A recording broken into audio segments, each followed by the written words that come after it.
বিশ্বের অন্যান্য দেশের সাথে তুলনা করলে আমাদের পার্শ্ববর্তী দেশটা অন্যান্য কম্পারেবল ইকোনমির তুলনায় বাংলাদেশের তেলের মূল্য যথেষ্ট নিয়ন্ত্রণে রয়েছে। মাননীয় প্রধানমন্ত্রীর নির্দেশনা ইতিমধ্যে আমরা তেল সোর্সিংয়ের জন্য অল্টারনেটিভ সোর্সের সাথে যোগাযোগ করা হয়েছে। এটি নিয়ে আন্তর্জাতিক বাজারে দর কষাকষি নেগোসিয়েশন করা হয়েছে এবং যার ফলে কিন্তু তেলের দাম যথেষ্ট নিয়ন্ত্রণে রয়েছে।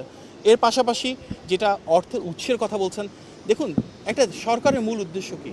যারা খেটে খাওয়া মানুষ, যাদের ঘাম শ্রম ত্যাগের উপর ভিত্তি করে দেশের অর্থনীতি রয়েছে, আমরা যদি অর্থনৈতিক খাতে সুশাসন প্রতিষ্ঠা করতে পারি, দুর্নীতি কমিয়ে আনতে পারি এবং যেগুলো ফিজিবল প্রজেক্ট রয়েছে সেগুলোকে সামনের দিকে নিয়ে আসতে পারি, যেসব প্রকল্প ডেলিভার করতে পারছে না সেগুলোকে আবার রিভাইজ করতে পারি, কস্ট কাট ডাউন করতে পারি, তাহলে অবশ্যই এগুলো করা সম্ভব। কৃষি নির্ভর বাংলাদেশের সরকারের বাজেটে যদি কৃষকদের ক্ষেত্রে গিয়ে সেখানে এত বিবেচনা করা হয় যে অর্থের সংকলন হবে কেন, সেটা আমরা মনে করি যথেষ্ট না। বাংলাদেশের অবশ্যই একটা মূল ক্ষেত্র হিসাবে কৃষি খাতকে কৃষকদের পাশে দাঁড়ানো সরকারের অন্যতম ম্যান্ডেট এবং সেটি আমরা বাস্তবায়ন করতে যাচ্ছি।